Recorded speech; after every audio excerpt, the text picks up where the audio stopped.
ask about it. Oh, thank you. Thank you so much. Is it on?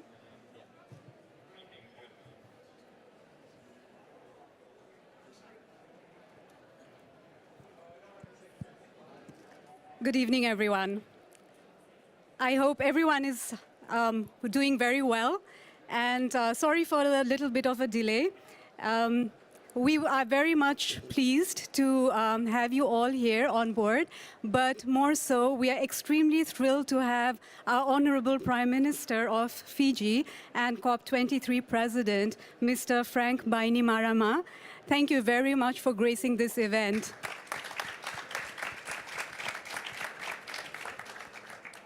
And we are also very much pleased to have Ambassador Khan in the event. Thank you very much, Ambassador Khan.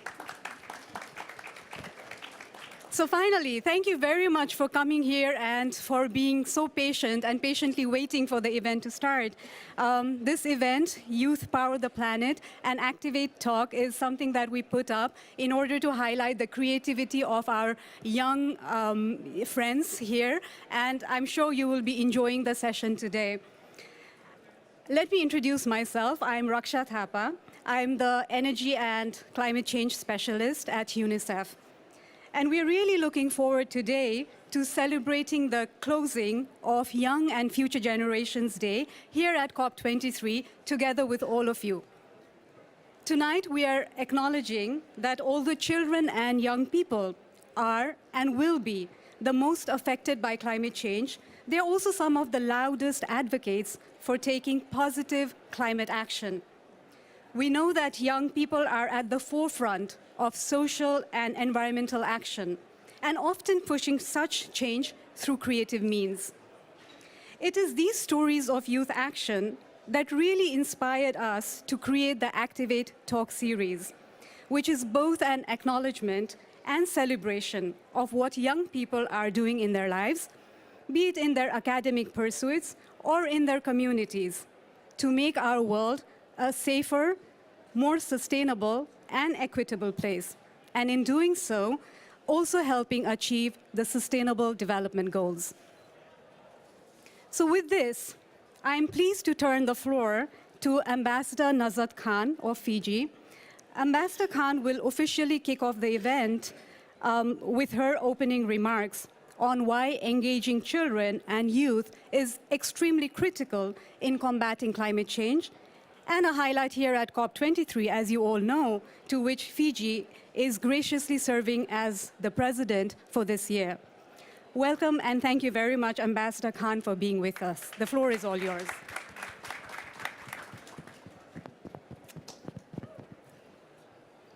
So, Bula Vinaka, everyone, Mr. Prime Minister, President of COP, and honored guests, and most importantly, young people, and ladies and gentlemen.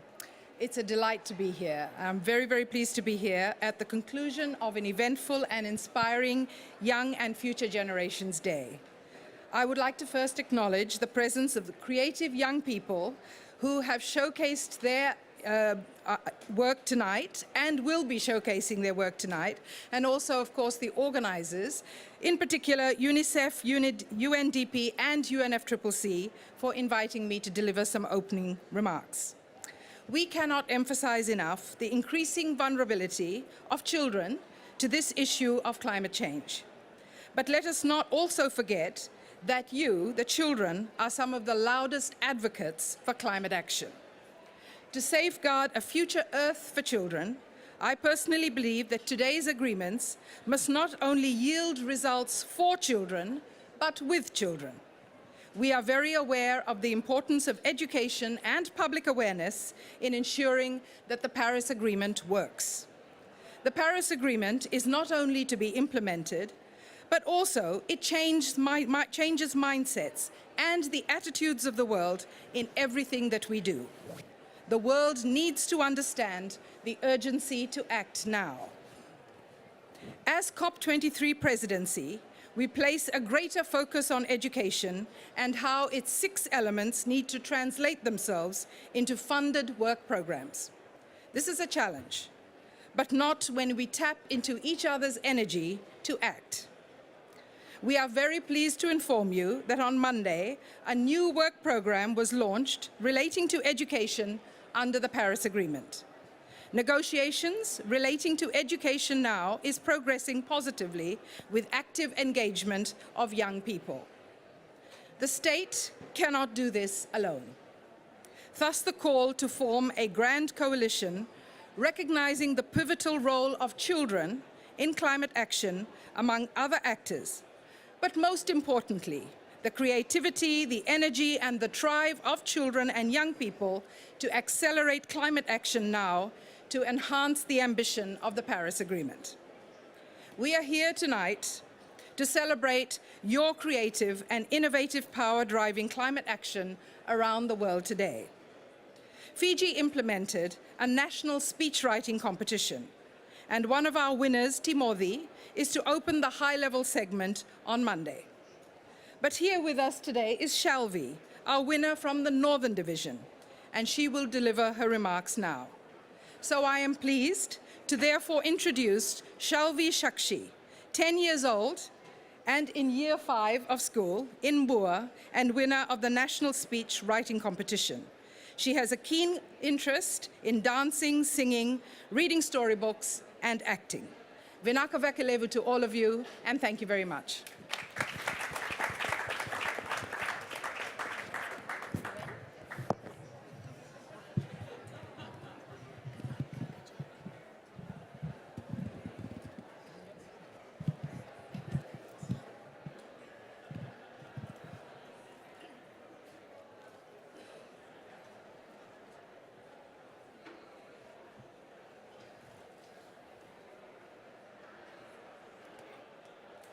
A very good evening to you all. A famous activist, Emma Thompson, once said, and I quote, "Every single person on this earth has the power to change the world," unquote. And I repeat, every single person on this earth has the power to change the world. The Honorable Prime Minister of our country, the Ambassador of Fiji, Her Excellency Ms. Khan, the young activists, ladies and gentlemen, I am standing here to show my forceful support on the theme of climate change, leadership action in COP23. Firstly, let me define what is climate change. It is changing in climate of the earth due to human activities. I repeat, due to human activities. It is not happening from few years back, but human activities from many years back has contributed towards it. Due to these activities, the temperature is rising and some natural disasters occur. Why should we care? Does it affect us? Yes, surely it does. And I repeat, yes, surely it does. It affects us, and we should be more considerate on our action which contributes towards this climate change. The issue of the concern is the rise of sea level. The harmful gas such as carbon dioxide and carbon monoxide makes the ozone layer thin, and thus the harmful rays from sun reaches the earth and melts the polar regions, which increases the sea level. The Pacific Island countries are greatly affected from it as these are small islands. Trees take in carbon dioxide, but when people cut down trees or burn forests, the carbon dioxide becomes in abundance and goes to the atmosphere, where the first stage of climate change starts. To avoid this, we should pass the message to everyone of not burning forests, but planting trees when one cuts it down. Just imagine when we grow up and notice that the tide, which before used to reach about 100 meters from my home, is now only 50 meters away. What would you do? Run away and make house at a higher level? Or say that I'll do something when it comes more closer? No, it will be too late and we'll solve the problem.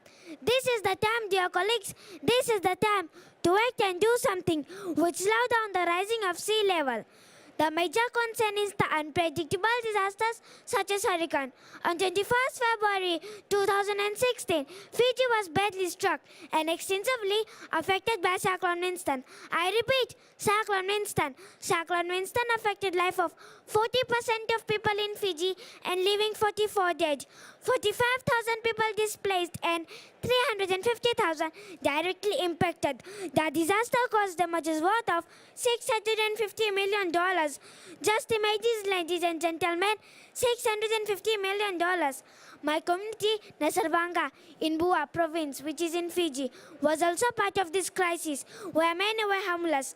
127 people of my community were situated in the evacuation center without proper supplies of food and water. Their days passed by mourning and waiting for a favorable and a better day.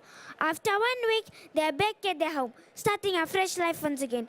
People have gone through many crises, and in order to have a better Fiji, we need to pull our socks now. Who has to stand up for this? And I repeat, who has to stand up for this? Who is responsible for this? I ask you, ladies and gentlemen, who is responsible for this? Well, it is our action which bring about changes. Plant a tree, walk instead of taking a car to go for a short distance. Finally, to control climate change, our school has opted for an action plan which is to plant trees. Have 3 R's, that is reduce, reuse, recycle. Use organic farm products, create awareness campaign in communities, and advocate our young generations at large. Let us together, hand in hand, start our preparation in solving a problem caused by climate change and make our country a very beautiful place to live on. And about my dressing, underneath is the ocean, on top are beautiful trees and fruits. And I am from Pacific Island country, in Fiji, bringing this message to everyone, to all of you. Thank you.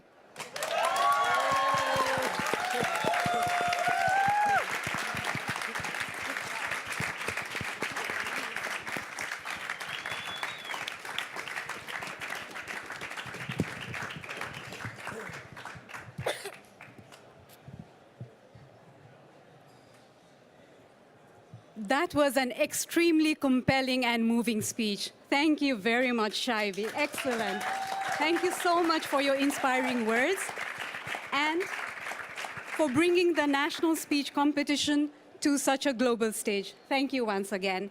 And with this, I would also like to thank you once again, Honorable Prime Minister and COP23 President, for your gracious presence. We are extremely thrilled to have you here. And thank you very much, Ambassador Khan, for being a champion for children in the climate space, and also for your continued support in advocating for the education and empowerment of children and youth at global, national, and local levels. We are really happy also to have been a partner on the Fiji National Climate Change Speech Competition.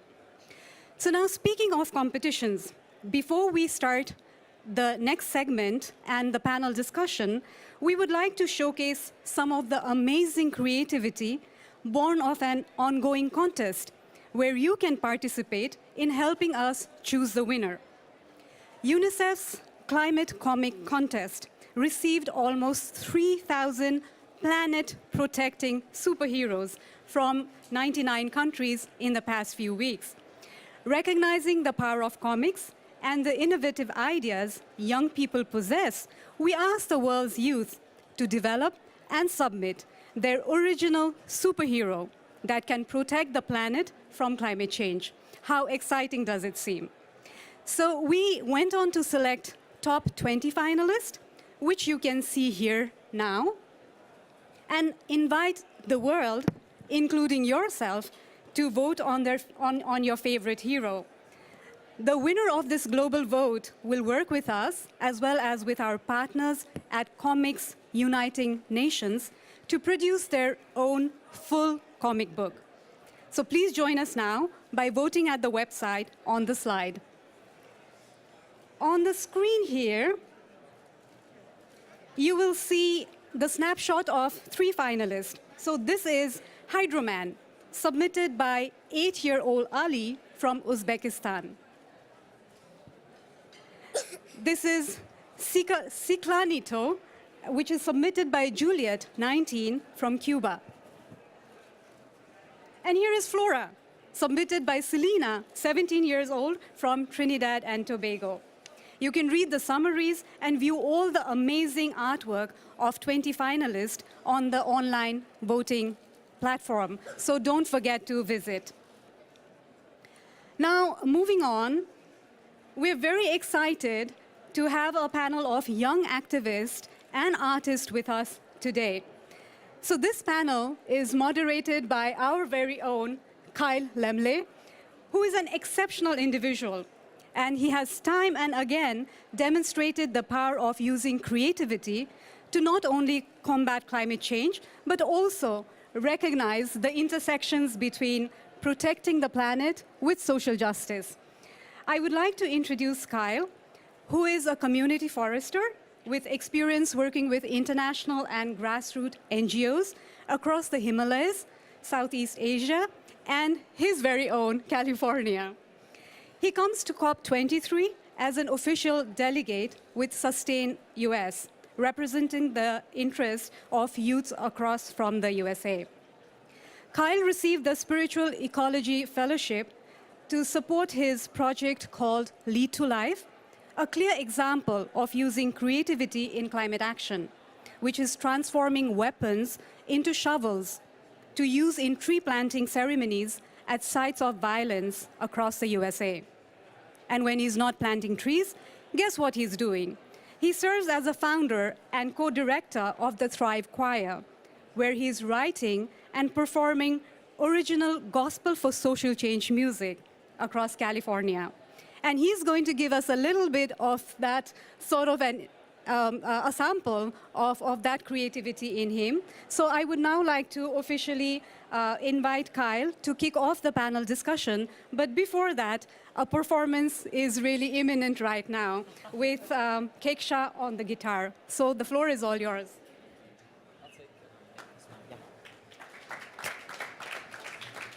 Hello, everybody.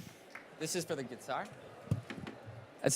I'm very honored to be moderating this panel, and we couldn't have a panel on creative action without being creative. So we're gonna have some music. And this is, I also wanted to introduce you to Amelia, who's another one of our Sustain Us delegates, one of the 15 youth representatives from the US. And Amelia walked from Paris to Bonn in support of climate justice and collected stories from all across 4 countries in Europe. So she's gonna play on drums, and Kekasha, who I'm gonna talk about, we will introduce formally in moments, but she'll play a guitar for us. This is a song called The Seed. I wrote it at Vandana Shiva's farm in India last year. It's about GMO seeds and the corporate capture of the instructions of life written in seeds. Here we go. 1.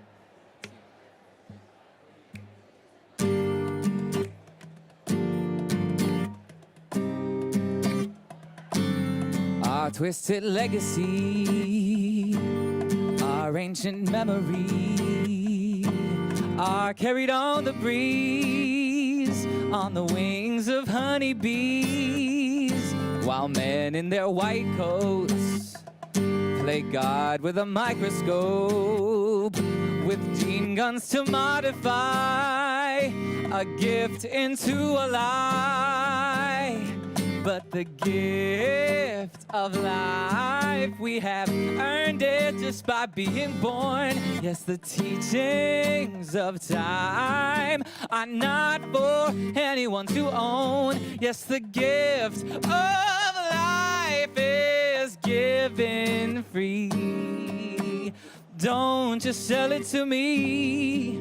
Don't steal the future from the sea.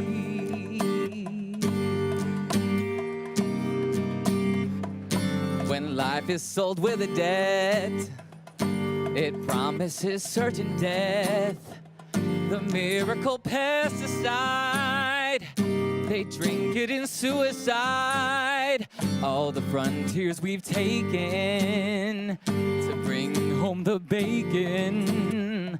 Well, our final bounty is the mind as commodity. Yes, the gift of life, we've earned it just by being born. Yes, the teachings of time are not for anyone to own. Yes, the gift of life is given free. Don't just sell it to me. Don't steal the future from the sea.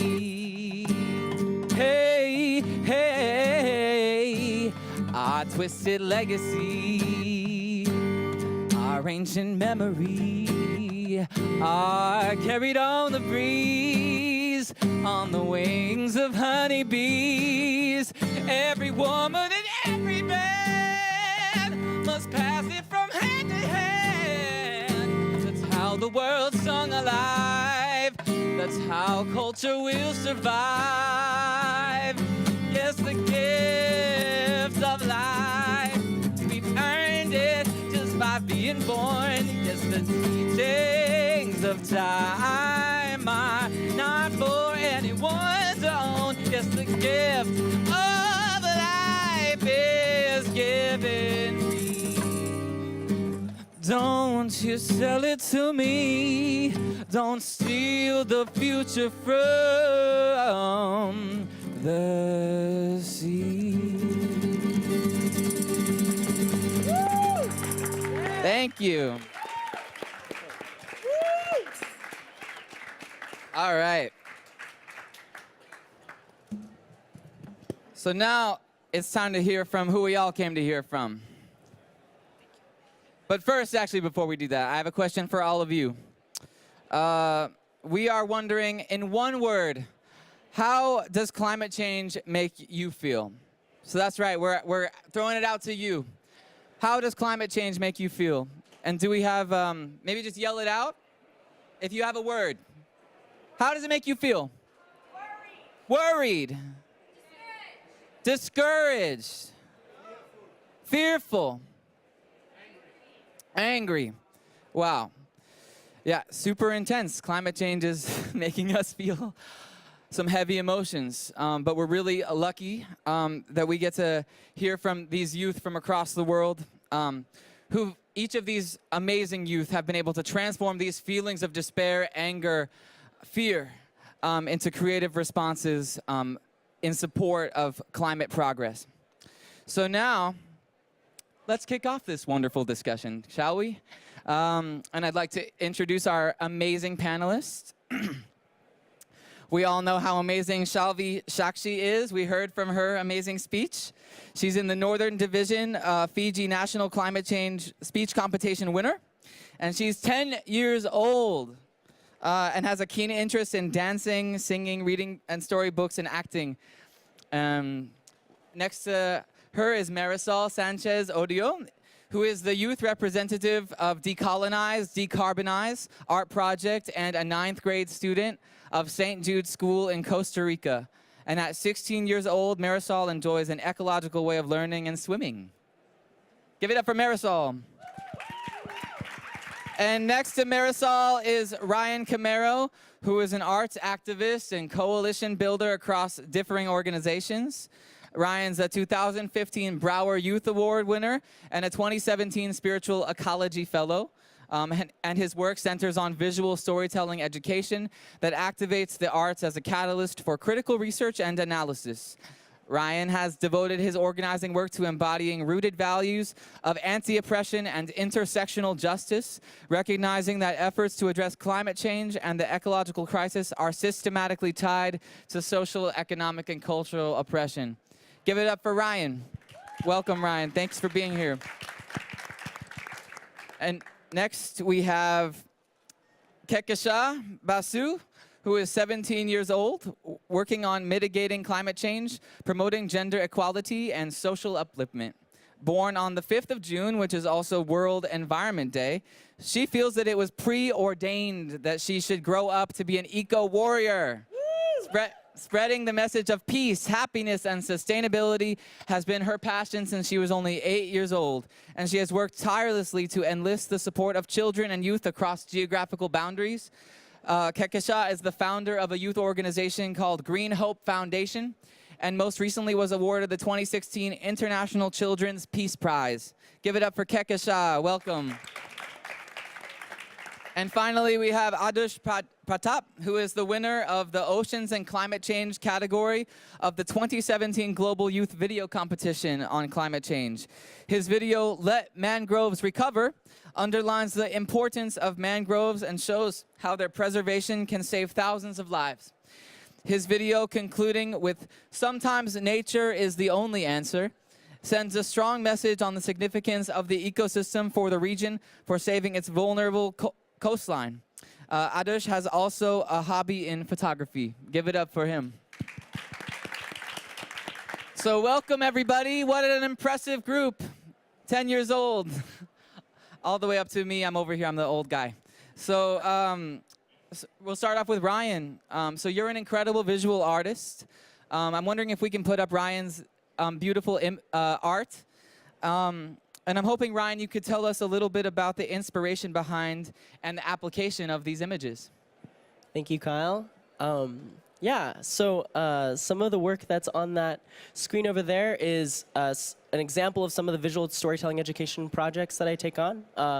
This one's actually 4 chapters of this project called West Coast Water Crisis that is attempting to address systemic oppression through the lens of many different stories in California. So there's one chapter called Toxic Town about the impacts of fracking on children in communities, to the next chapter, which is Running Out of Water, which details the struggles of farm workers living in the state where fracking wastewater is used on crops because of the desperation of the drought, to water privatization by massive infrastructure projects like the Twin Tunnels in California. And all of it really comes to a culmination at the end with a chapter that it's actually a choose-your-own-adventure story called Climate Justice Now, which could be interpreted in different ways, which has a hand coming out of the water. And all 3 elements of the first 3 chapters are in that image. And it shows whether or not we are standing alone in the struggles or seeing them as an interconnected system. And while these systems of oppression are interconnected, so are the solutions of solidarity. So how do we show up for each other? Every single one of the stories that I named all have inherent connections to one another. And it's how do we find the solutions that address everything in a holistic way is really the aim of some of the work that I attempt to do. And that last image there is actually from the 2014 People's Climate March in New York City, where over 400,000 people gathered from across the world to show that we all stand together in global solidarity across this crisis that is affecting all of us in different ways. And I contributed to that mosaic of efforts with a protest banner that illuminates an issue that I've been working on for a long time, fighting water privatization in the form of these Twin Tunnels projects. So there's a tunnel vacuum that's sucking up water from the region, an already drought-ravaged region, and it really is bringing up the existential questions of who are the corporations behind this privatization, and what can we do in terms of finding solutions that are needed and really bringing those to light. So a lot of my process really originates from the sense of finding those solutions in a large-scale way and trying to tell holistic big picture stories. Thanks so much, Ryan. Yeah, they're so beautiful. Very inspiring. Kekesha, you just published a book, The Tree of Hope, about a young girl combating climate change. I'm hoping you can tell us all about it. Sure. So I am born and raised in Dubai, the United Arab Emirates, and that area is surrounded by some of the harshest deserts in the world, namely the Rub al Khali, which means the empty quarter. So I wanted a way to reach out to children in that region and across the world and give them a way to see that, okay, there is a way to turn a desert into a green oasis. So when I was 11 years old, I wrote a book called The Tree of Hope, and it follows the story of a young girl whose name is Khadra, and Khadra in Arabic means green. So it talks about how she, along with her friends, planted one tree and how that movement spread all across her village. And eventually they saw that they had natural rains after thousands of years, and they were eventually able to convince their families, their elders, that it is possible to make a change, and you do not have to be older to bring about that change. Age has nothing to do with capability. So if you're 5 or if you're 50, it does not matter. You can make that difference. So I wanted this book to reach out to young people and children all around the world so that they know that they too can make a difference. Thank you so much. Yeah, so inspiring. We all can't wait to read it. So now moving on to Adarsh. You use photography and videography to communicate climate change issues. Can you tell us a little bit how you got involved with photography and videography and the recent contests you've participated in? Thank you. First of all, I would like to congratulate all of you for using your skills for this wonderful cause. And I'm thankful and I'm congratulating Fiji to give this amazing girl for this climate changing action. Thank you. Then, actually, I was the winner of 2016 World Wetlands Youth Photography Contest, and I have gone through the National Best On-Sport Film Award. Then finally, I'm here for the Global Youth Video Contest winner. So actually, these awards actually make me to do something more for the nature. Yes, I love nature and I believe nature loves me, because that's why I'm here from a small village of India to here. This is the largest conference of these climate change actions. So I would like to say something about my video. Actually, it was about mangroves, how they conserve the nature and its inhabitants. Because in 2004, the Chennai was hit by a massive tsunami. And thousands of people were died from that. But there is a particular area called Pichavaram where there is no death is reported. So I investigated and I understood that that was the second largest mangrove forest in the world. That is the only reason why there is no issues there. So that much important is for mangroves to protect the coastlines. Also, these mangroves serves as the carbon dioxide reduction, emission reduction, etc. So definitely, I found that thing to work, and that's why, yeah, I'm here. Thank you. Thank you so much. Marisol. No, we'll start with Shalvi. Shalvi, what inspired you to take climate action? Looking at the drought in my area and facing the water problem, so I thought of bringing this issue to everyone. Thank you so much. How about you, Marisol? What inspired you to take action on climate change? Well, I have always handled the basics of taking care of the planet due to different environmental practices in my school, like, for example, EPI, which means Ecological Project International, in which we worked with turtles. And also, since a young age, I've been taught to take care of the planet at home.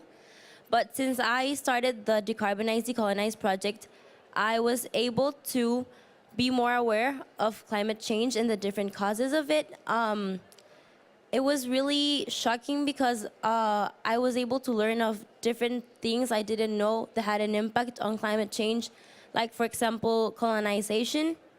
And for example, another thing could be the impact that food can have on your carbon footprint. And I'm really happy that I could be learning about this.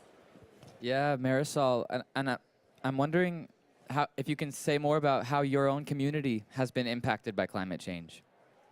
Well, this is a really important question right now because, for example, my country, Costa Rica, due to geographic studies, it couldn't be directly impacted by hurricanes, but due to climate change, last year we experienced a hurricane, Otto, which caused a lot of damage environmentally, politically, and socially.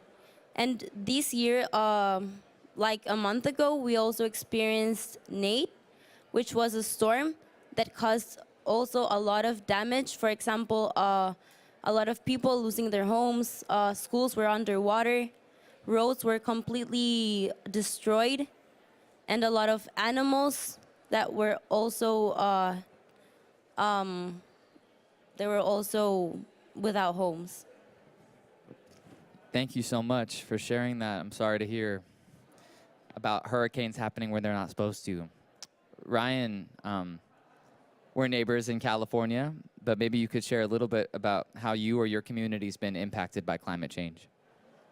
Yeah, I definitely agree. I think water is one of the driving forces that really brought me to thinking about these issues, and I think that what brought me to trying to understand this is just the impacts that it's had, especially particularly the river that I live alongside is the San Joaquin River in Stockton, California, and that river for a while was one of the most endangered rivers in America due to excessive extraction and like agribusiness like waste and all sorts of factors. And I just started recognizing that a lot of the systems of oppression that had directly impacted the health of those rivers in a sense mirrored a lot of the economic disparity, and I found a lot of like similarities between these ecological struggles and these human struggles because they come from the same systems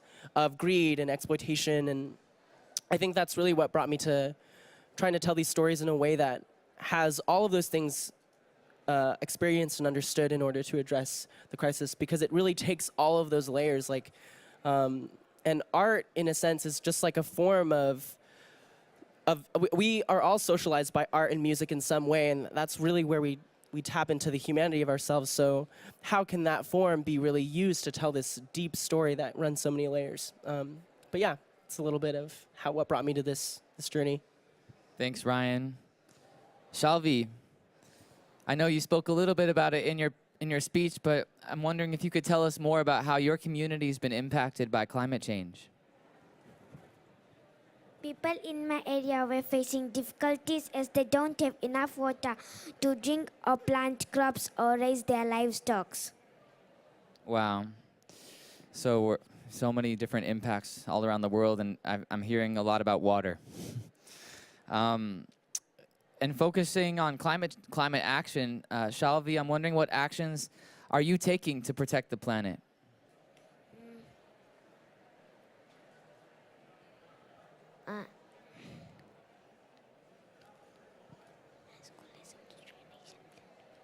We can plant trees. We can have 3 R's, that is reduce, reuse, recycle. We can use organic farm products and create awareness campaign in communities, which can advocate our young generations at large. Those are some great solutions. Who here has planted a tree before? Yeah, so you can see the power that we all have to do this work, inspired by our friend Shalvi. Kekesha, what actions are you taking? So we firmly believe that our generation is the last one that has the opportunity to do something to mitigate climate change. So at my organization, we have our ground level projects and our awareness campaigns. So we conduct workshops, academies, and conferences, which are tailor-made workshops ranging from 2-hour sessions to full-day events, where we talk to the children and youth about how to mitigate climate change, on future justice, sustainable consumption, gender equality, alternate energy. And we tell them that climate action is related to all the SDGs. You cannot achieve one goal without achieving the other. And then we relate that to our ground level projects, which include tree planting. We've planted more than 12,000 trees around the world. Mangrove conservation, mangrove planting. We've adopted a northern white rhino named Fatu. We've adopted a hawksbill turtle named Nadia. We have recycling campaigns, beach cleanups, and we spread awareness through music, art, dance, drama, eco-fashion shows, eco-commercials, sports, writing, because like you said, it touches the humanity of people. It really touches their hearts, and you don't feel that, okay, language is a barrier or geographical boundaries are there. So you can actually reach out to people all around the world. So this is how we take action on mitigating climate change. Thank you so much. Fashion shows, that's a new one for me. How about you, Adush? We've been talking a lot about creativity to raise awareness. How is the use of creative mediums helping your cause? Well, Now, actually, I'm doing a project on indigenous people and exploring their culture. Then, actually, I was using my creative side to explore what they have experienced. But I got some problems they are facing. But they are not aware it's because of climate change. But I can relate it to the climate change issues, and I'm researching on that thing. And also, I'm working on this mangrove project, and also on invasive alien species issues in our place. So I believe this youth can do wonders.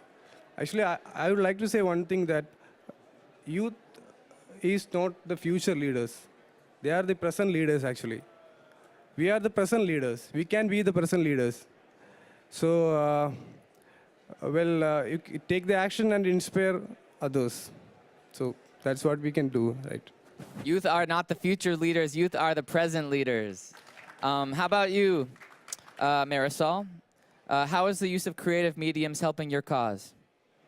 In the Decarbonize, Decolonize project, we have been including art because I believe that art is a unique and a creative way of expressing a personal point of view.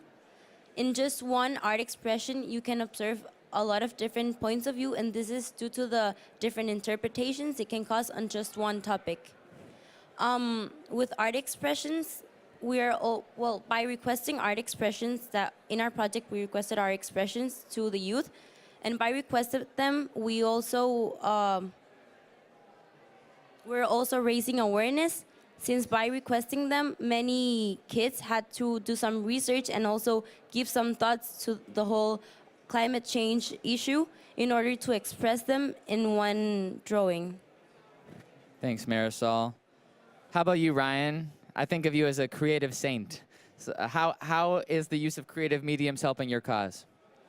Yeah, I think one thing that's really inspiring about creativity is that it encourages divergent thinking, and it requires using and activating neurons in your brain to activate subconscious. And I think with art, the way that it can... Could you repeat the question again? Yeah, how is the use of creative mediums helping your cause? Yes, thank you. I think for the reasons said and like beyond, is that with arts, they can be, even in the process of creating a piece or working with others to create songs or being able to, it touches all elements of existence. It can require research, it could require looking at visuals, it could require listening to the sounds around you and the ecosystems that we love, and even the, whether that's social or environmental, right? Like the people that we love or these things. And I think that being able to synthesize that in a way that creates human expression in the form of art is very powerful, and it's shown up a lot in the work that I've done as well, and with others, because I think that it allows for new conversations to be had, and to create a society that we see that meets climate justice. Even when you look around now, like at this conference center, or even cities, or just the way that human society has built itself, that is an act of imagineering, of forming all of these skill sets to create a new, like whether that's highway system or train systems. If humanity has built these systems, what is to say that we can't imagine ourselves out of these oppressive systems that we find ourselves in today? And I think that's the main lesson to take away, is, for at least, to answer your question, is that that's the impact. Yes, we have to imagineer our way out of these systems. And lastly, Kekasha, how is the use of creative mediums helping your cause? I think, like I said, it helps to breach the language barriers, the geographical boundaries. An example of that is when we went on an international project to Nepal, where we visited the children of the prisoners' home and the HIV-infected children's home. And we had like a big language barrier because none of us spoke the language. But when I started singing a really popular song, they immediately joined in and they started coming up and singing as well. And the way we connected was so much better than if I was just speaking to them and if I had a translator next to me. And another example is this August we went to Sundarbans. That's the largest mangrove forest in the world. And we worked with the children of the villages there. And even there, we were able to connect with them through dance, through art. When I spoke to them about the SDGs, they had no idea what I was talking about. But when I told them that, okay, this is what you can draw out, and when they actually drew it out, they were like, oh, okay. So for example, gender equality, one girl was like, I do not want to get married before the age of 18. So she just came up with that. You had like an ocean conservation and land conservation. They were like, okay, so this is what we can do for our mangroves. So instead of just telling them about the SDGs, through art, they were able to express their views. So for us, we've seen that it actually helps us reach out to so many people around the world, whether they're young, old, whatever. So I think, and I firmly believe it's the best way forward to involving everyone. Thank you. And just sticking with you, I'm curious to hear more about how climate change specifically affects the rights of us, the rights of children and youth, and how should this be addressed? So all this environmental degradation has led to a new phenomenon that's called climate refugees. So millions of people all around the world are forced to migrate from their homes and villages and countries due to droughts, floods, sea level rise as a consequence of climate change. And a large portion of these children, of these migrants, are unfortunately children. So climate change impacts our right to life, to health, education, food, water, shelter, security. And in the case of migration from disaster zones, we are uprooted from a stable setup to one that's fraught with uncertainty and exploitation. So the impact of climate change on children must be recognized by governments and international bodies, and legislation must also protect us. And I would also like to propose the concept of the ombudspersons for future generations so that they would also act as guardians for our future.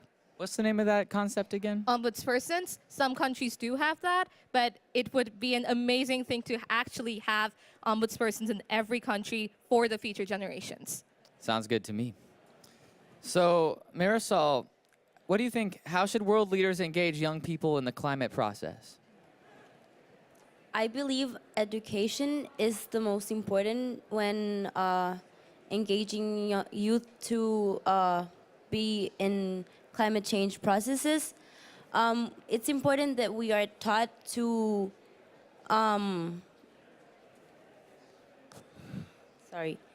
It's important that we are taught to be against the climate change issue since we are little and to take care of the planet, because the youth has a strong voice and it has to be heard. I believe it's really important to give that the youth has a say in what's happening, because we are the ones that are going to be facing this in a few years, and we are already facing some of the impacts of climate change. So I believe it's really important that we learn about sustainability and about addressing climate change.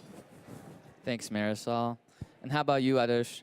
How should world leaders engage young people in the climate process? First of all, I would like to say something about media also. Please. Yeah, okay. So media is a powerful tool in climate change communication. The best evidence is the COP23, because this much of participation is mainly because of the media engagement of people. So I like to say it here. Then you talk about world leaders engaging. Engaging us. Yeah, mainly the young people need is inspiration. Mainly we are using the skills for a cause, and we need inspiration like these competitions and across the world. And actually, these competitions are not in the grassroots levels, like in our places or in our state itself. There is not much competitions like this, or there is not much opportunity to do something for the nature. So these kind of events should also come to the home also, to our home. That's one point I want to make to the things. And definitely this media is the only thing which is reaching to school kids to the world leaders. So yeah, I believe so. And let's light the lamp, and definitely it will pass to your neighbors also. Thank you. Thank you so much. For our last question, I want to direct it to you, Shalvi. What actions can the people here today do to protect the planet?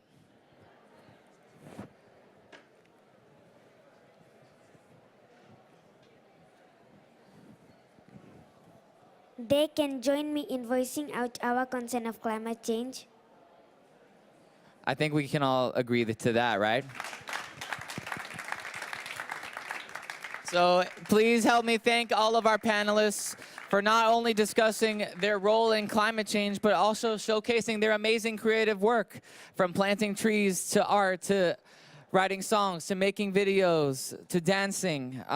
It's incredible what these young people are doing to make their voices heard. And we'd now like to open up to you all, to our audience, to ask any questions for the panelists. And we have a microphone wandering around, so just raise your hands.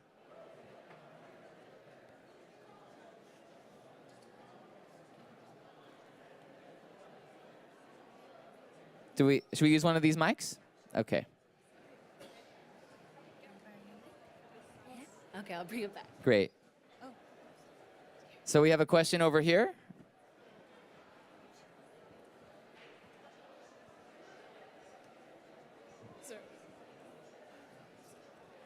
Hi. Thank you all so much for your bravery and for all the gifts that you're giving to the world in this movement. I think when we're talking about media, I think censorship is an important issue, especially with such a politicized topic as climate change. And I wonder if any of you can speak to censorship or anything that any kind of repression like that you've experienced in your work. Or anything about that, of government intervention, or how you deal with criticism in your work. Thanks.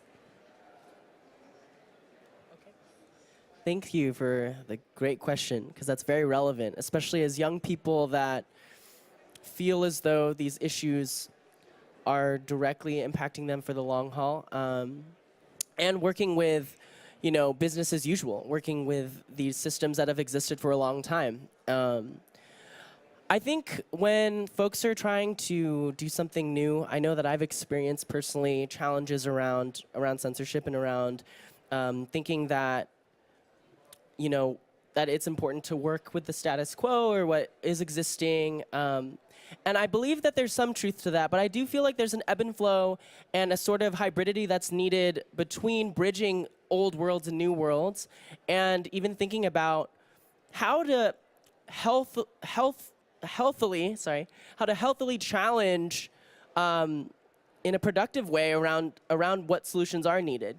There are so many things that are the veils being lifted around certain issues, right? When you think about fossil fuels and the need for us to transition, it's not going to happen overnight, but at the same time, the urgency calls for it to happen. The same with industrial animal agriculture, and I think that as we're dealing with governments that are also challenged by existing in systems where there are many factors like corporations and other forces at play, I think that what's important is that dialogue is needed to be had. And that transparency and radical vulnerability and openness is the only way we can have these conversations for the future. We need to have these hard conversations around why is this happening? Why is there blocks? Identifying those blocks and having real conversations is so important, because I think a lot of what's difficult is the fact that, yes, systems have to change, and it's going to be rocky and tough, but I think I've seen a lot, and especially with all of you folks here, as well as many other young people, are recognizing that the stakes are so high that we have to be open. We have to name these issues. So I would say to young folks out there, don't be afraid to speak your truth, and to be just practice the art of radical vulnerability. Of course, in a way that's safe and well, but yeah, Thank you, Ryan. those 2 pieces. Awesome. Super brave. Any other questions over here? How about over here?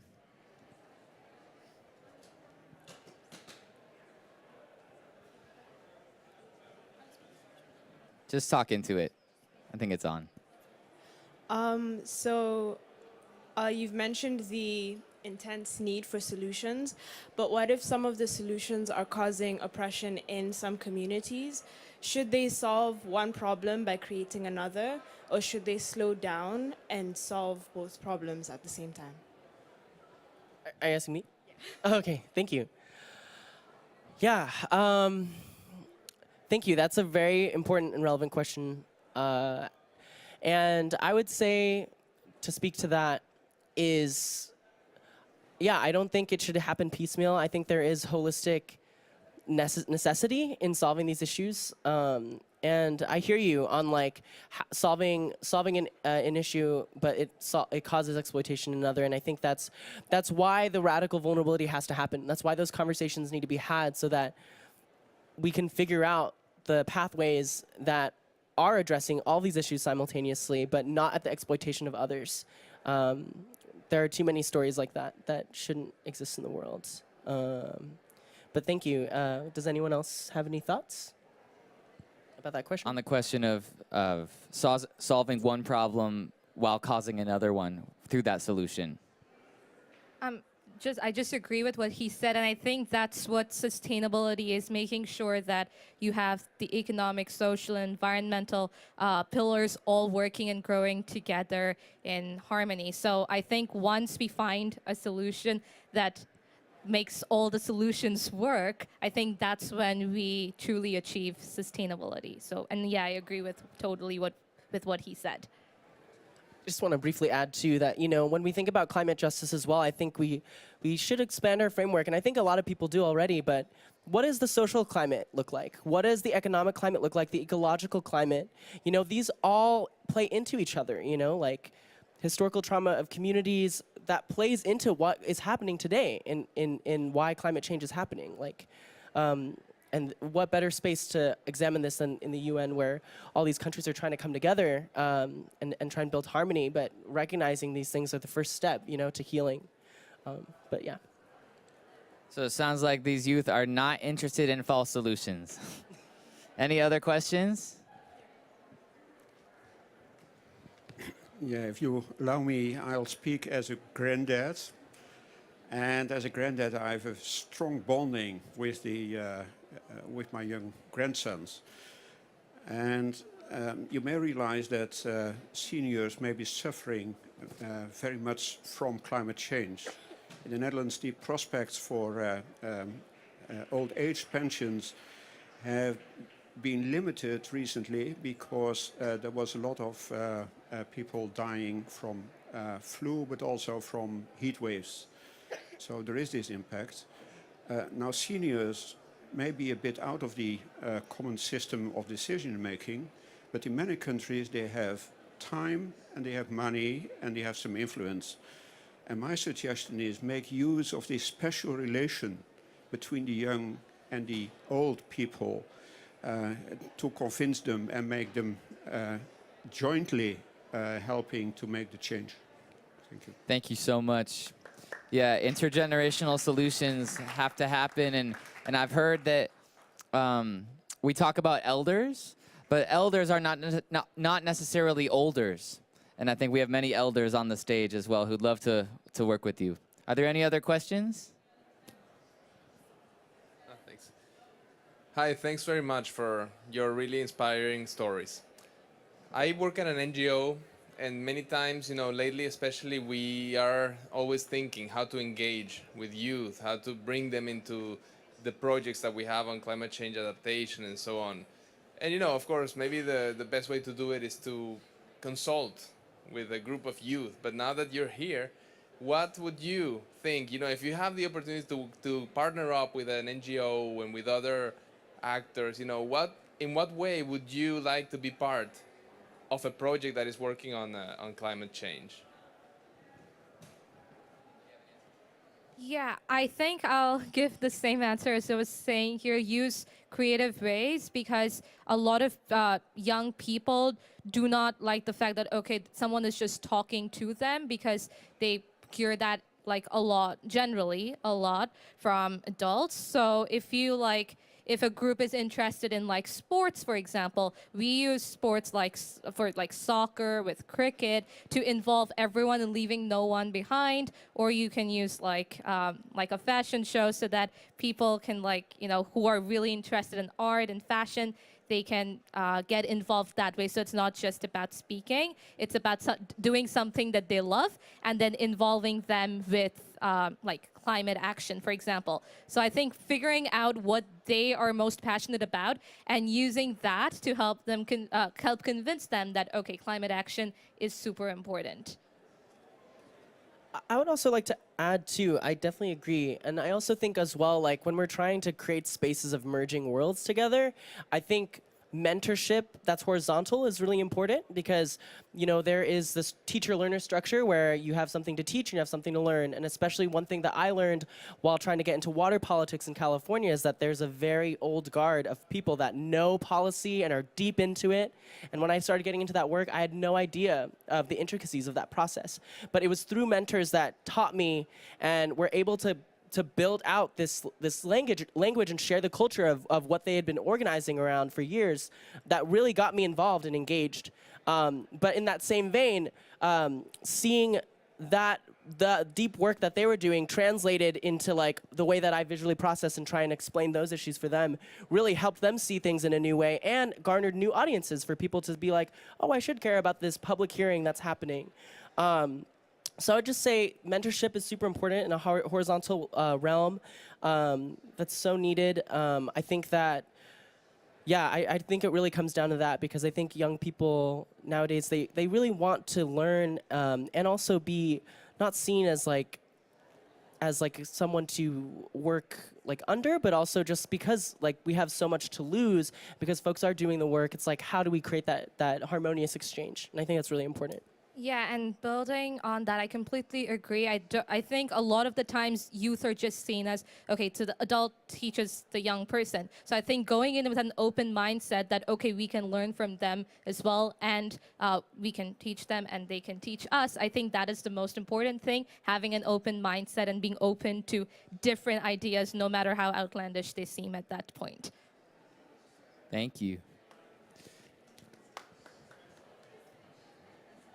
Hi, I want to ask you if we can follow your work on Facebook, website, Twitter, or any other way to connect with you. Thank you.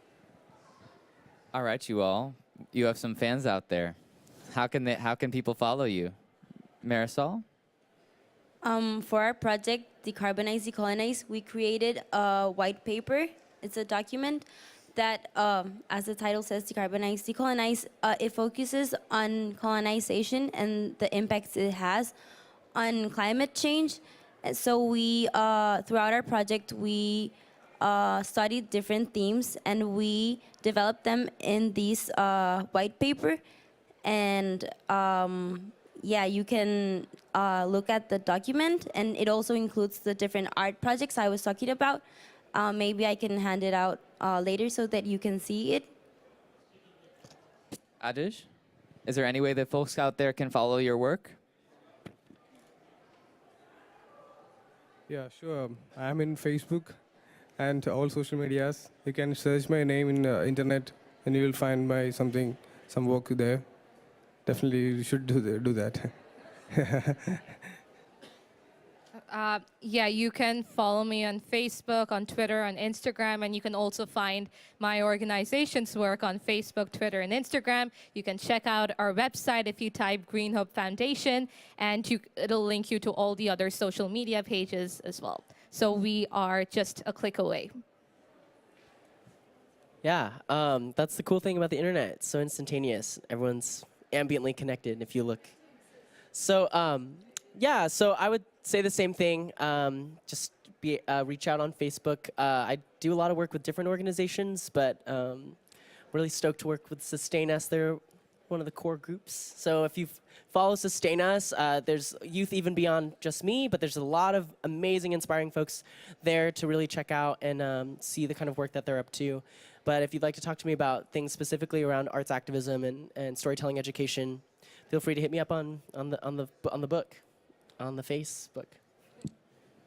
Do we have time for one final question, a burning question? Well, I think then we'd like to thank our amazing panel. Please give them a round of applause. What amazing wisdom. And thank you all also for your very wise and meaningful questions. And I'd like to throw out one final question to you. At the beginning, we asked you a question about how you felt about climate change, and I'm wondering if you can give us just one word about how you're feeling now. Hopeful. Ambitious. Inspired. What was that? Boldness. Bonded. Yeah, I feel that way too. And I think my word would be inspired. Let's do this. So, yeah, I would like to pass it on to Rakshia, and thank you for everyone for being here. And thanks for all your incredible creative projects. We're going to change this world together. Indeed. What a powerful and dynamic discussion that we had this evening. Thank you very much to the powerhouse of a performance, to all our panelists, and thank you very much, Kyle. And finally, I would also like to thank you, everyone, for staying up until so late and joining us here today in this Activate talk, which is organized by UNICEF in collaboration with our partners, UNFCCC and UNDP. And also, one more time, thank you to the government of Fiji for your continued support. So with this, today we heard how young people from every corner of the world is using creativity through various means and approaches. We heard voices from both song and speech. We viewed art and photography. And we saw storytelling unfold before us. We hope that these performances and the discussion we saw today urge you to include children, young people, and now the grandparents' generation in climate action, including through creative platform and medium. And also, don't forget to vote for the 20 finalists of UNICEF's Climate Comic Contest. Do visit our website. So on that note, no better way to end this discussion with a final performance. Kekshan and Kyle, the floor is all yours, and take us away.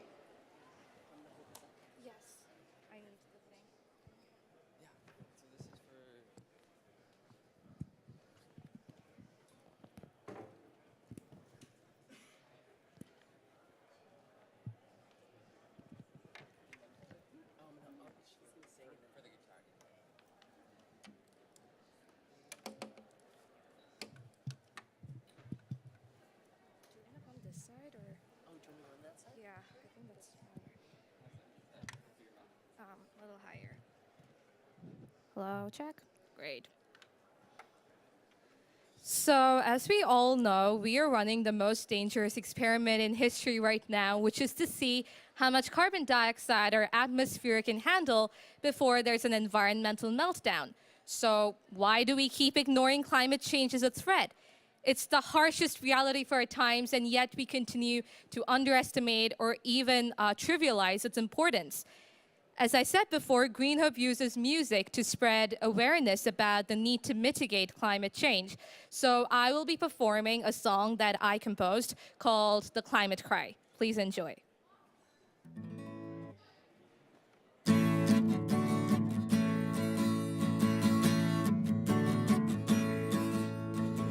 your bit for climate justice, save our planet from doom. Wake up now, wake up, and you'd better act soon. Do your bit for climate justice, save our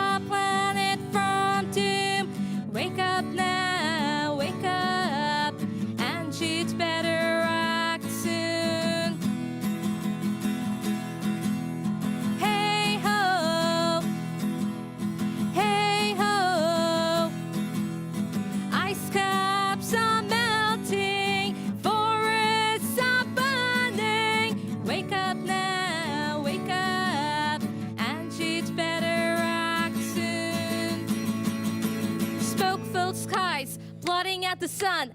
Acid rain is poisoning the ground. Hurricanes, tsunamis, typhoons every day, battering humanity on its way.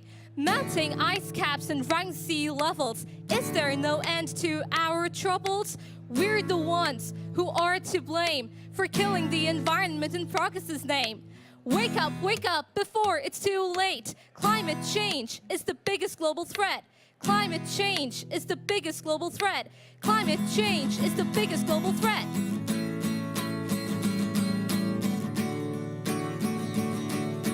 It's time for change now. Join us and act now for a better tomorrow for all.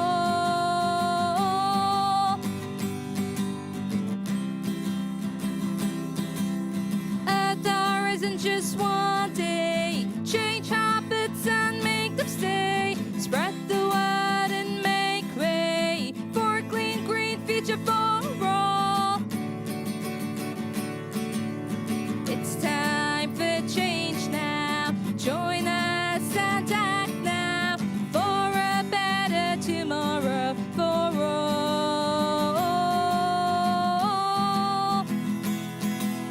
Hey ho, hey ho. Ice caps are melting, forests are burning. Wake up now, wake up, and you'd better act soon. Wake up now, wake up, and you'd better act soon. Thank you. Thank you so much, Kekasha. That was amazing.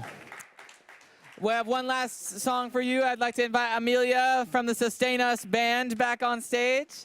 Ryan, can you help? Or just, you can lower that so it reaches her. So this last song is one that we do in my social justice gospel choir in Oakland, California. It was written by another one of my choir members named Dina. And after, I'd like to invite you to stand up and sing with me. Because aren't you inspired by all these creative young people and ready to be creative yourself? I know we're used to sitting behind podiums and writing on our computers for the UN climate talks, but this is your one opportunity to sing in climate justice. So this one is called Calling All Warriors, and it's going to be a call and response opportunity. So get that first chord. Repeat after me. Step completely as a warrior of love. Step completely as a warrior of love. Walk with dignity. Fight for love. With dignity. Fight for love. Step completely as a warrior of love. Completely as a warrior of love. Walk with dignity. Fight for love. Walk with dignity. Fight. Here's a new one. The earth is calling all warriors. Come on, here we go. The earth is calling all warriors. One more time, here we go. The earth is calling all warriors. Last time, let them all hear you. The earth is calling all warriors. Fight for love. Thank you all so much. Good night. And one last time, thanks to our youth. Yay!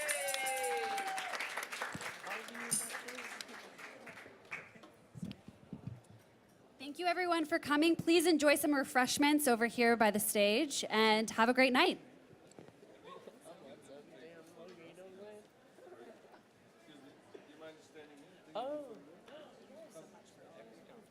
Yes.